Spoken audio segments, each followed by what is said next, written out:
আসসালামু আলাইকুম। আপনারা খুব ভালোভাবেই অবগত আছেন যে বাংলাদেশ স্বাধীনতার পর অনেক রাজনৈতিক দল তাদের সরকার গঠন করেছিল, কিন্তু আমরা তাদের কাছে কি পেয়েছি? সত্যিকার অর্থে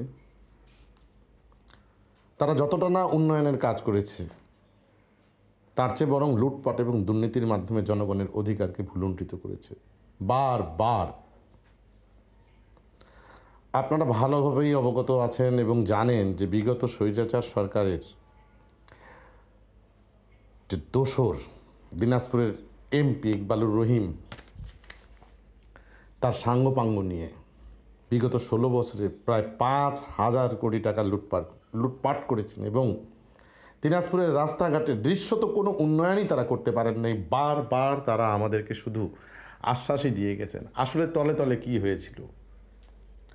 তলে তলে হয়ে গেছিল যে পৌরসভার চেয়ারম্যান ছিল বিএনপির জাহাঙ্গীর, এবং ওনার কাছে যখন কোনো প্রস্তাব নিয়ে যাওয়া হতো যে রাস্তাঘাটের উন্নয়নের জন্য, তখন উনি হয়তো বলতেন যে না, এটা টেন্ডারের মাধ্যমে হবে, এবং ইকবাল সাহেব বলতেন যে না, এটা আমাদের দলীয় লোকের মাধ্যমে করতে হবে। এই দ্বিধাদ্বন্দ্বের কারণেই কিন্তু মূলত এই টাকাগুলি, এই অর্থ বরাদ্দগুলি আমাদের কাছ থেকে চলে যায়। আপনারা যদি দেখেন যে আমাদের পাশের ডিস্ট্রিক্ট ঠাকুরগাঁ, নীলফামারী, তাদের রাস্তাঘাটের উন্নয়ন একবার যদি আপনি দেখেন, তাহলে আপনি বুঝতে পারবেন যে আসলে দিনাজপুর কোন জায়গায় অবস্থান করতেছে। তো শুধুমাত্র যে এই আওয়ামী লীগ সরকারই এমন করছে তা না, আগে সরকাররা হয়তো একটু কম করছে, কিন্তু করছে। কারো কাছ থেকে আমরা কিন্তু আসলে জনগণের যে পরিপূর্ণ অধিকার সেটা কখনোই বাস্তবায়ন হয়নি। আর ইকবাল সাহেব এরা তো প্রত্যেকটা, এমন কোনো সেক্টর নাই, PWD, housing, revenue, education, LGED, roads and highways, এগুলি সমস্ত জায়গাতে তারা তাদের সিন্ডিকেট করছিল এবং এই সিন্ডিকেটের মাধ্যমে তারা একচ্ছত্রভাবে অর্থ ইনকাম করছে। আপনারা ভালো করে জানবেন, মুন্সিপাড়ায় অবস্থিত ইঞ্জিনিয়ার আব্দুল আউয়াল, সে একজন সাব স্টেশন ইঞ্জিনিয়ার, একজন ১৬০০-১৭০০ টাকা স্কেলে সে চাকরিতে প্রথম জয়েন করে। আজকে সে প্রায় ৫০০-৭০০ কোটি টাকার মালিক। একজন পান দোকানদার শাহ আলম, সে ফ্যাসিলিটিস অফিসের সামনে তার পানের দোকান ছিল একসময়, সে এখন ৩০০ কোটি টাকার মালিক। তো এই ধরনের শুধু এরা না, আরও মানে হাজারো আছে, এগুলার আসলে বর্ণনা দিতে গেলে অনেক সময় চলে যাবে। যাক, আমাদের মূল কথাটা ছিল এটাই যে এই এই যে অপরাজনীতি এবং অপসংস্কৃতি, রাজনীতির অপসংস্কৃতি, যেখান থেকে জনগণ বারবার বঞ্চিত হচ্ছে, এ থেকে পরিত্রাণের উপায় কি? আসলে এর থেকে পরিত্রাণের উপায় একটা, আমি যেটা মনে করি, আপনারা আমার সঙ্গে একমত হবেন হয়তো, যে আসলে আমরা যারা সাধারণ জনগণ আছি, আমরা যখন একত্রে ঐক্যবদ্ধ হয়ে যাব, যখন আমরা একত্রে ঐক্যবদ্ধ হবে বিভিন্নভাবে, মনে করেন পাড়া কমিটি, মহল্লা কমিটি, এগুলি অরাজনৈতিক এবং সামাজিক সংগঠন, আমাদেরকে সামাজিক সংগঠন তৈরি করতে হবে। সামাজিকভাবে আমাদের মহল্লায় মহল্লায়, পাড়ায় পাড়ায়, উপজেলায়, ইউনিয়নে, গ্রামে গ্রামে, এবং উপজেলা ভিত্তিক, শহর ভিত্তিক, জেলা ভিত্তিক, তখন হবে কি, যখন আমাদের শহরে কোনো কাজ হবে বা দিনাজপুর জেলায় যখন কোনো উন্নয়নমূলক কাজ হবে, তখন এই কমিটি এটা তদারকি করবেন। শুধু তাই না, তারা এলাকার যেই বিভিন্ন ধরনের সামাজিক যেই সমস্যাগুলি, যেমন মনে করেন যে চাঁদাবাজি, চুরি ছিনতাই, তারপরে আপনার ড্রেনেজ ব্যবস্থা, কোনোখানে কোনো জরুরি প্রয়োজন থাকতে পারে, যেমন মনে করেন বন্যা, অগ্নিকাণ্ড, এগুলিতে এই সামাজিক সংগঠনগুলি জনগণের পাশে গিয়ে দাঁড়াতে পারে। তখন রাস্তাঘাট পরিষ্কার করা, এইগুলি প্রশাসনকে সহযোগিতা করা, পুলিশকে সহযোগিতা করা, এইগুলি কাজের মাধ্যমে আসলে জনগণের পাশে থেকে জনগণকে ঐক্যবদ্ধ যদি করতে পারা যায়, তাহলে হবে কি, তাহলে এই রাজনীতিবিদ যারা আছে তারা আর আমাদের সঙ্গে আমাদের ভাগ্য নিয়ে ছিনিমিনি খেলতে পারবে না। আমার উদ্দেশ্য কোনো রাজনৈতিক দল তৈরি করা নয়, তবে আমার উদ্দেশ্য সামাজিক সংগঠন, সামাজিকভাবে এই সমস্ত রাজনীতিবিদ, অপরাজনীতিবিদদেরকে প্রতিহত করা। আসলে রাজনৈতিক নেতারা যদি সুন্দরভাবে কাজ করে তাহলে তো আসলে আমাদেরকে আজকে এই অবস্থায় এই কথাগুলি আসতো না। কিন্তু আমরা কি দেখছি, স্বাধীনতার পর থেকে শুধু আমরা যতটা না উন্নয়ন পেয়েছি তার থেকে বেশি বঞ্চনাই, মানে বঞ্চিতই হয়েছি।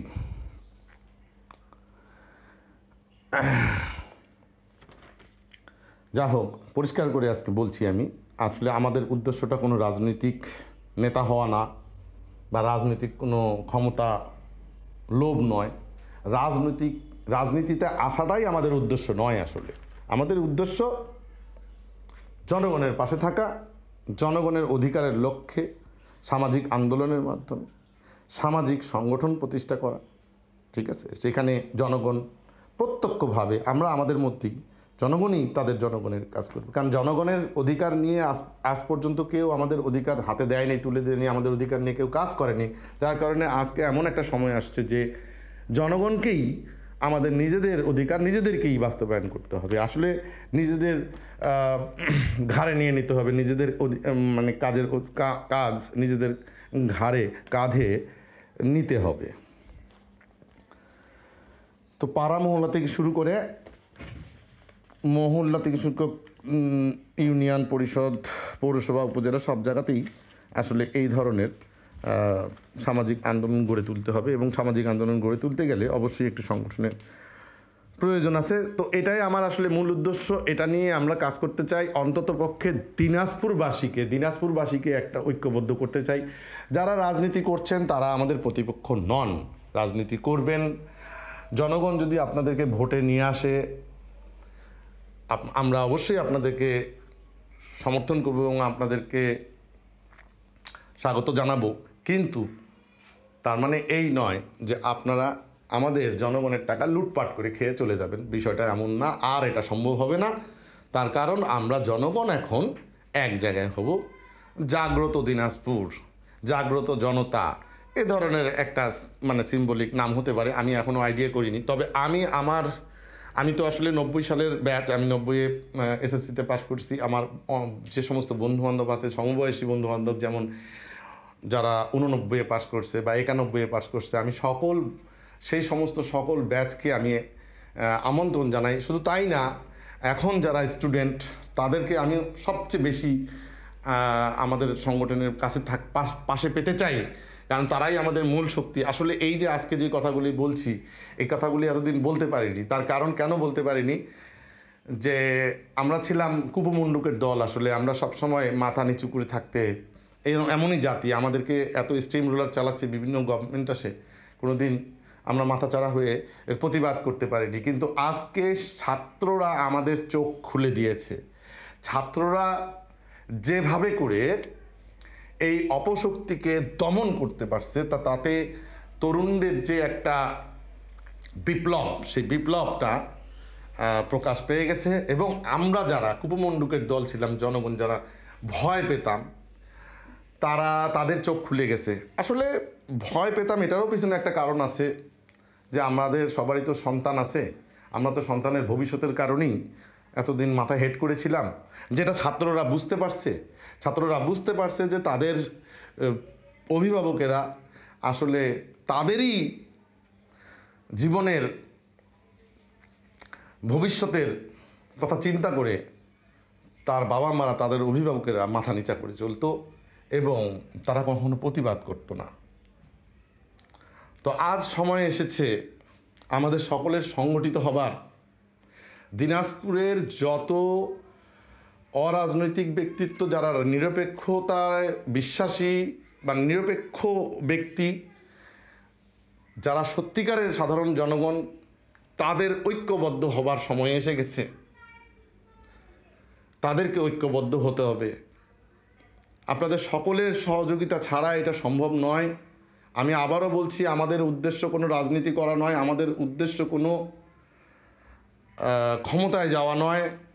কেউ যদি মনে করেন যে আমরা রাজনীতিতে বা কোনো ক্ষমতায় যাবার জন্য এই সমস্ত করছি, আসলে বিষয়টা এমন নয়।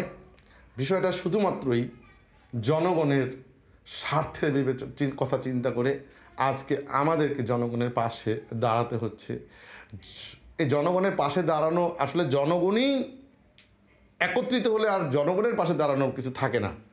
তো আমরা সেটাই চেষ্টা করছি যে আমাদেরকে ঐক্যবদ্ধ থাকতে হবে।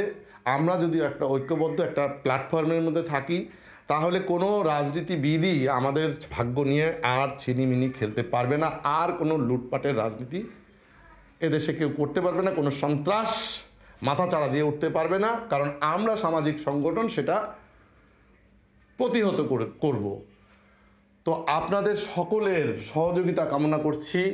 খুব শীঘ্রই আমাদের এই সংগঠন, সামাজিক সংগঠন বা সামাজিক আন্দোলন, সামাজিক বিপ্লব, এটা খুব অচিরেই শুরু হবে। তো দিনাজপুরের সাধারণ জনগণ এবং বিশেষ করে ছাত্রদেরকে, বিশেষ করে যারা ছাত্র, তারা অবশ্যই আমাদের সাথে একত্রিত হয়ে একটি সংগঠনের রূপ দেব, সংগঠনের রূপ দিতে চাই, যাতে করে ভবিষ্যতে কোনো রাজনৈতিক দল আমাদের ভাগ্য নিয়ে আর ছিনিমিনি খেলতে পারেন না। তো আপনাদের সকলের সহযোগিতা কামনা করছি। খুব শীঘ্রই দেখা হবে। আসসালামু আলাইকুম।